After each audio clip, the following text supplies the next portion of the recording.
our message affirmation this week: my positive thoughts, words, and actions create a healthy life, mind, body, and spirit. And as I was preparing for this week's message, I came across this affirmation in one of the Unity magazines.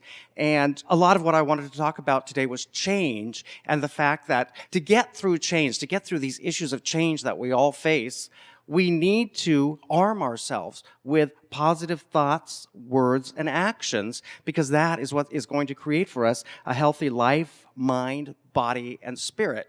And the wonderful thing is, I can sit here and tell you, and probably nobody's going to question this, if you go home and you eat your carrots and your broccoli and your celery, well, the end result is you're going to have a healthy body. So, we don't have to necessarily be New Thought students to understand and grasp that concept, and we know that. So on that same level, we need to know that our positive thoughts, words, and actions also create for us the healthy mind, the healthy life, and the healthy spirit. And of course, all of these are essential, because you can be the healthiest man in the world. You can lift weights and do all these things. But if you aren't healthy in your mind, in your spirit, if you're not living a life of happiness, then all of that seems kind of moot, because you're just walking around living this great physically adept life, but you're miserable. In fact, I remember years ago when I was in college, a psychology professor had said that there was a study done about people who actually don't eat as much, so that they're actually going through their day a little bit hungry, that they live longer. And she had opinion that, that's pointless, because who'd want to run around living longer if you're hungry all the time?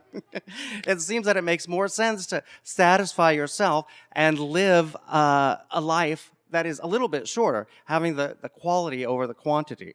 So our positive thoughts, words, and actions create a healthy life, mind, body, and spirit. As we keep this in mind, and I was so delighted as we went through our joys and concerns today to hear a couple people talk about the challenges in their life of change from outside people and sources, that things that are being imposed on them because of whatever circumstance or situation, and how we're responding to it. And the important thing is, and a thing that I think that I probably talk about here, I try to every Sunday, is the fact that all this stuff, all this spinning and circling that's going on in the world outside of us is really just almost make-believe, because it's how we interpret it, it's how we deal with that circumstance and situation that makes it real in our minds. And we know as New Thought students and through our teachings that how we interpret things, how we think about things, how our positive thoughts, words, and actions change us is how we interpret these things from the outside world. Years ago, when I was really young, my first job, I worked for a psychologist, and we did a lot of stuff for injured workers. He'd come in and do evaluations. And, at that time, the buzzword was stress, stress, stress. Everybody's under stress, stress, stress. And it was interesting, because he always said to me, stress doesn't exist in the outside world. It's not something that exists in reality. It's how we interpret all of the things that are happening inside that causes this thing that we're calling stress. But the reality is that because the boss yelled at you doesn't necessarily have to make you stressful. It's how you're interpreting that. It's what you do with that information once it comes to you, and how you let that affect your body and your mind and your soul that creates whatever reality you're living in. So if you let yourself get upset by, the challenges of a former spouse, or you let your coworkers or your employers say something to you that you interpret and turn into something that is possibly even more than what it's meant to be, then you're really the one imposing this on yourself. So we need to be strong, and we need to realize that our positive thoughts, words, and actions actually do create for us a healthy life, mind, body, and spirit. And the way that we do this is that we realize all this stuff coming in is completely subject to our screening and our scrutiny, and the way that we bring it in, and the way that we let it happen to us. A good analogy might be two different people who bring home seeds from the hardware store, and they plant them, and the one planter might be in the midst of some turmoil with his employer and his spouse and having some financial challenges, and so he doesn't always water the plant, or he doesn't put it in the sun when it needs to be in the sun, and he doesn't take care of it, well, we know if you don't water a seed and nurture it correctly, it's not going to grow.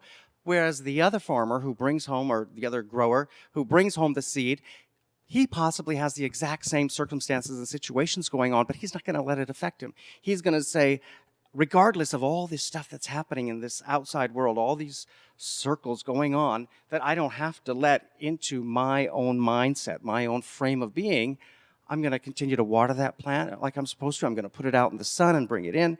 And of course, it's going to flourish and grow into a wonderful, gorgeous plant. So our emotions are like those seeds. Our body is like those seeds. We have that control over it. And regardless of what's going on in this outside world, we have that option to know to water regularly, take it into the sun, take it out of the sun. It's all how we interpret, how we treat it, how we take care of ourselves that dictates how we're going to have these lives of great health and prosperity. The other reality is, of course, people are going to get upset. We're human beings. It's the human experience. So somebody's going to yell at you. And, as much as we can come up with clever little euphemisms about being Teflon and bouncing back, the reality is, as human beings, of course, we're going to be affected by that, at least momentarily. And that is the big challenge, is to let it be momentary, to at that time then readjust your way of thinking and change your thoughts to positive, and even send positive thoughts to this person. See them in the light. You may recall Pastor Mike used to talk about that. Even in their darkest villainy, we should always see people in the light. And even if it doesn't help them, it helps us. And that is our end goal, is to live lives of great happiness, health, and prosperity. So as you're going through this week, ask yourself this question: how do I accept change? Because change is inevitable. Change is something that happens in everybody's life. And there's the good change where we are an active participant in it. We're going to move, we're going to buy a new car, we're going to do something. And then there's the change that's imposed on us, and I've talked about that in the past. There's change that happens in life that we want nothing to do with. It just is imposed on us. And so these are the times when we need to use positive thoughts, words, and actions so that we do create a healthy life, a healthy mind, a healthy body, and a healthy spirit, because all these things combine to give us these lives of great happiness, health, and prosperity. So as you're going through your week, your chores, your daily activities, ask yourself, how do I accept change? Do I accept change with positive thoughts, words, and deeds, or do I let stuff scramble me up? Do I let these circles out there enter my well-being and get me all frazzled and all kinds of circles going on in my head? Or do I have that reality? Do I know that reality is that it's the way that I accept and interpret all these outside things that's going to make the difference? It's going to let me know that we are created in the image of God. God is perfect, therefore we're perfect. So we are engineered to have lives of great happiness, great health, and great prosperity. So let in the good. Let in the good. Let your positive thoughts, words, and actions create the healthy life, mind, body, and spirit. So the good news is that our positive thoughts, words, and actions, they do create a healthy life, mind, body, and spirit. And accepting this is real, we can then accept and adapt to any changes that do come to us.